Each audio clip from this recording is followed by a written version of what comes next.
Most people think rolling over a 401k to an IRA is a foregone conclusion. You leave the job, you move the money, and you move on. It's just what you do. This is the decision roughly 6 in 10 traditional IRA owning households have made. But here's the thing. That decision has cost many people tens of thousands of dollars because they never paused to ask, is this what they should actually be doing? So here, we're not going to focus on the process of rolling funds from a 401k to an IRA. I do have a video on that and we'll link it down below. Today, our question is slightly different. Is rolling it over actually the right move for your situation? And the honest answer is sometimes yes and sometimes no. And it depends on many factors that many people never even stop to consider, like the rule of 55, net unrealized appreciation, creditor protection, fee structures, Roth conversions. These are real factors that change the numbers, and in many cases, they do so dramatically. Hey guys, what's up? I'm Erin, and welcome back to the channel. Today, we are going to go deeper because this video is for people who want to make an informed decision. By the end of the video, you'll have a clear framework to decide whether a rollover is right for you and what you need to consider along the way. Let's start with some perspective on what we're actually talking about. The IRA market in the United States holds roughly $13 trillion in assets, and the majority of that money, didn't get there through annual contributions. It got there through rollovers. Workers leaving jobs, retiring, and consolidating old accounts. Exactly what we're talking about today. But many people made this decision without fully understanding it. 59% of traditional IRA owning households have rollover assets from a former employer plan. The average rollover is around $95,000. The median is closer to $14,500, which tells you the distribution here is enormous. Some people are rolling over $15,000. Others are rolling over $500,000 or more. Making decisions around accounts that have hundreds of thousands of dollars in them, those are big decisions, and often they're unreversible. Once that money ends up in an IRA, there are some options that you lose. You can't unroll over. You can't go back and reclaim creditor protection you had when that money was in a 401k, or you can't reclaim the flexibility that came with the rule of 55. Those options can be lost when this money is rollover. So before we talk about whether an IRA rollover makes sense, it's worth taking a moment to pause and talk through it. Because even if your gut says just move it, just move the money, it's worth walking through the actual considerations and understanding what is happening. The 5 minutes of deliberate intention you take focusing on this decision could absolutely be worth 5 years of investment returns. Let's be balanced here and start with why rolling into an IRA is, for many people, genuinely a great move. First and foremost, investment freedom. Inside a 401k, you get access to whatever funds your employer has chosen. Sometimes those options are genuinely excellent. Sometimes you get 15 different funds, none of which you've ever heard of, and none are exactly what you want. An IRA at a brokerage of your choosing gives you access to virtually anything. Individual stocks, ETFs, bonds, REITs, mutual funds across every fund family. If investment flexibility matters to you, the IRA wins pretty easily. Next, we have consolidation.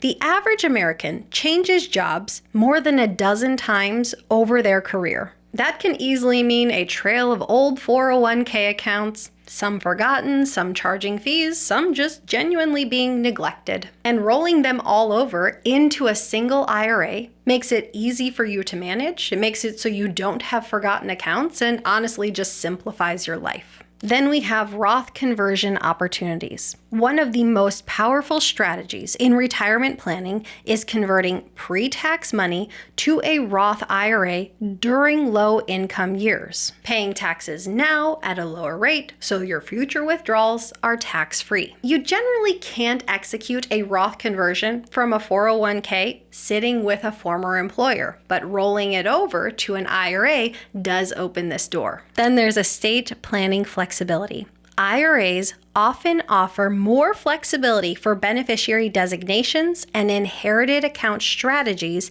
than 401k plans. If leaving assets efficiently to a spouse or children or other heirs is important to you, an IRA may give you more options. For a lot of people, one or more of these factors is enough, and it makes the rollover make a lot of sense. But before you execute it, you really want to determine whether some of the following considerations apply to you, because that can change the situation. And honestly, this is what retirement planning tends to look like. Most often, we want an answer that's a simple straight yes or a no. But most often it comes down to saying it depends on your personal situation. And this is true of Medicare as well. There is no one universal Medicare option. It depends on your health needs. It depends on your longevity, your budget, your prescriptions, your doctors, your travel habits. It depends on many factors. And that's why I've partnered with a company called Chapter.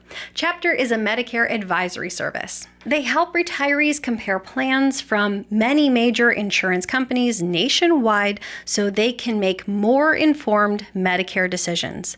They'll walk you through things like Medicare Advantage, Medigap plans, prescription drug coverage, enrollment timing, and the overall trade-offs involved. So you'll know the pros and you'll know the cons and you'll know exactly how each plan would fit your circumstance so you can make the best decision for you. So if you're interested in contacting Chapter, there's a phone number and an affiliate link down below. And just so you know, if you use the affiliate link, I may receive compensation. Then we have a case for staying. This is the part of the conversation most financial content skips. And it really shouldn't. First, we have the Rule of 55. Here's a provision inside the tax code that a surprising number of people have never heard of. If you separate from your employer in the year you turn 55 or later, whether you were fired, whether you're retired, whatever the reason is, you can generally access the money in your 401k without having to face that 10% early withdrawal penalty. You would still have to pay ordinary income taxes on any withdrawals you made, but there's no 10% early withdrawal penalty.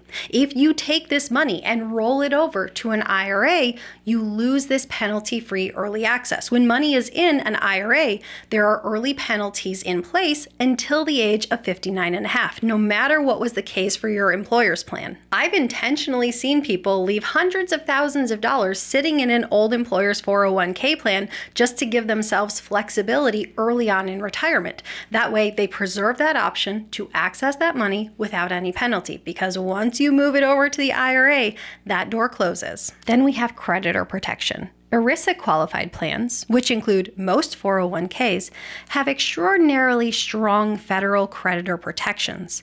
If you're ever sued or go through a bankruptcy, your 401k is generally untouchable under federal law. IRAs have creditor protection too, but it's governed by state law, so it varies from state to state. Some states have very strong creditor protections, often in line with ERISA protections.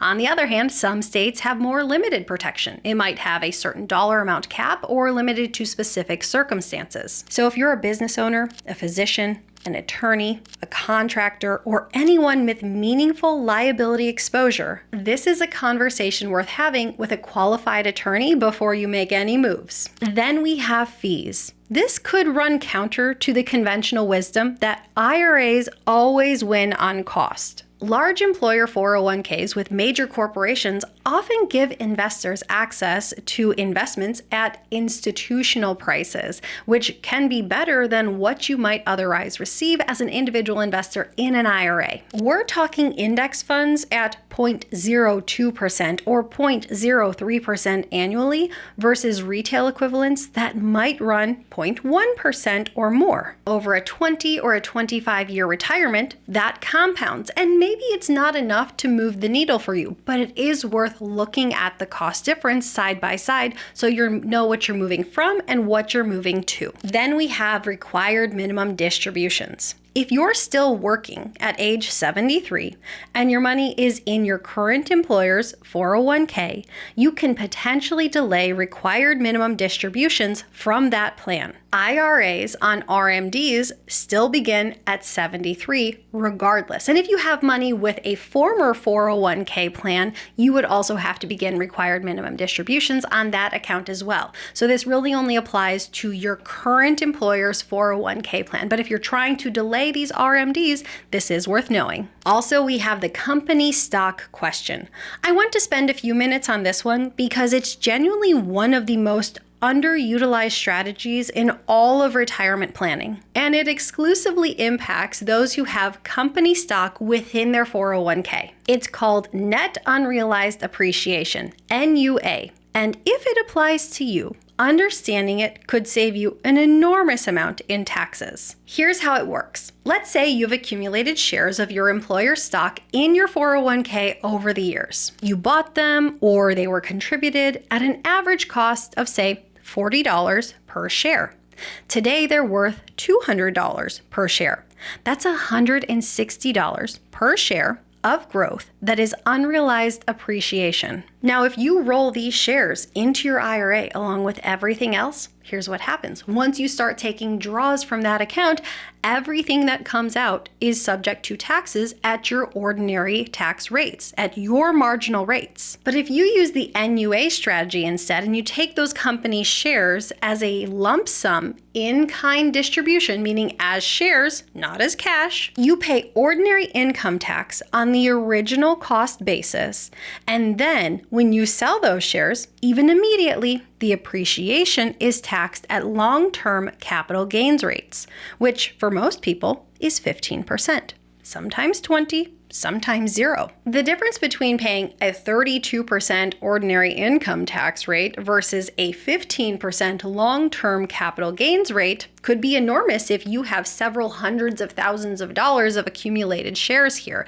So this is worth paying attention to. The NUA strategy is not right for everyone. It requires that you take a lump sum distribution from the plan in a single tax year. It works best when the unrealized appreciation is substantial and there are specific rules around how and when it can be executed. But if you hold highly appreciated company stock, this is a conversation worth having with your tax advisor, because once you move those shares to an IRA, the door is closed permanently. Here's another area where a lack of awareness can cost people real money. Some 401k plans allow for after-tax contributions. So this would be money beyond the pre-tax and the Roth. So this is money you've already paid taxes on. So if your plan allows for after-tax contributions, this portion of your fund could be rolled over into a Roth IRA tax-free. The growth on these after-tax contributions gets converted cleanly. Then once it's in the Roth IRA, it continues to compound tax-free, and at which point, when you decide to make withdrawals, it would again come out tax-free. But here's the trap. If you don't track and document the after-tax portion of your rollover correctly,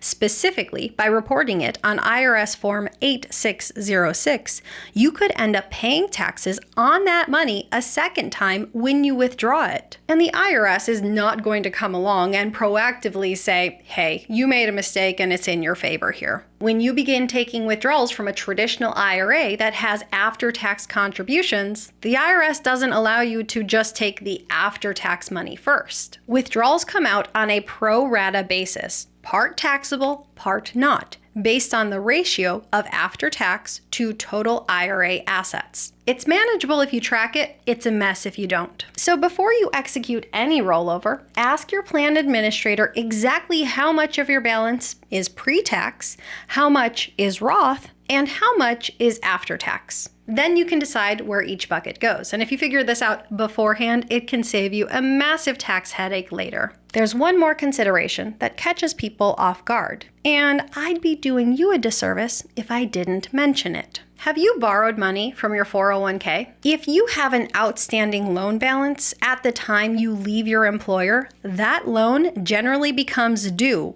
in full within 60 days of your separation, sometimes sooner depending on your plan's terms. If you can't pay it in that window, that distribution is treated as a taxable distribution, so you would owe ordinary income taxes on that amount. And if you're under 59.5, you would be subject to the 10% early withdrawal penalty. And on the surface, this feels like one of those things that could never happen to me until all of a sudden, there's a transition and you're let go and you have a $25,000 outstanding loan that you have to figure out how to repay. Otherwise, there's taxes and penalties in the middle of having to figure out everything else that comes with a job transition. So if you have a loan, make sure you factor that repayment into your rollover timeline. Otherwise, it's going to be looked at as a taxable distribution. Let me pull everything together into something actionable. Before you move your 401k anywhere, work through these questions. Am I between 55 and 59 and a half, and might I need access to this money before 59 and a half? If yes, think very carefully about it before rolling it over to an IRA. Do I hold highly appreciated company stock? If yes, talk with a tax advisor about NUA before doing anything else. Do I have after-tax contributions in my plan? If yes, identify where those dollars are and where they're going so you don't end up paying taxes twice on the same money. Do I have an outstanding 401k loan? If yes, understand the loan repayment timeline before you separate from this job. How do the investment options and fees in my 401k compare to what I'd have in an IRA? Don't assume the IRA automatically wins. Is creditor protection a meaningful concern in my life? If yes, consult an attorney before moving the money. Do I want Roth conversion flexibility or estate planning options that the 401k doesn't offer? If yes, then the IRA likely makes sense. Most people work through this list and say going the direct rollover route to an IRA is the best choice. But keep in mind, most people doesn't mean everyone. Exceptions show up, and most often for those who are in their 50s or their 60s or exploring an early retirement or in job transitions. So walk through the questions and know your situation. Bottom line, rolling a 401k into an IRA could be one of the most consequential financial decisions of your retirement years. It's also one of the most permanent. Many of the options you have today, like the Rule of 55, the NUA strategy, and creditor protections, they don't come back once that money moves. So it's a good reason to be deliberate. Ask questions, talk with a tax advisor, potentially your attorney as well, so you can choose the best course of action for you. You want to understand all the complexities that could potentially go into these situations. If you haven't watched my earlier first video on the mechanics of how rollovers actually work and the 20% withholding trap that catches people off guard, that's linked above and down below. It's a great companion to this video. So my hope with this is that if you're exploring a rollover, you know that you're choosing the right course of action for you. What are your thoughts? Leave them in a comment down below. Do you have any real world experience that you'd care to share with others within this community? I know we're constantly learning from each other. I post new videos every single week. If you got anything at all out of this one, please give it a like. If you're new here, please consider subscribing. Or if you know of someone who might get something out of this type of content, please consider sharing. I'll see you soon. Bye. 8 holes roughly. Get the words right. I'm missing a meeting right now, but I don't have a link. And I'm like stressed, but I'm like, I wasn't sent a link. How can I be on the meeting if you didn't send me a link? So I have to wait for the second meeting to start, which is in 14 minutes. I'm type A. If you want me on a meeting, send me a link. Sorry about that. Someone's gonna get on my case. Often. Okay, I stayed 1 minute and I have to get on that meeting. Then I'll be back running around like a crazy person. Then there's estate planning. Then I left my room and I turned my microphone off, which was a big mistake on my part because I was like, oh, I'll remember to turn it back on. Guess what? I didn't remember to turn it back on. So I spent 30 minutes filming a video and there's no sound. So we're doing this again.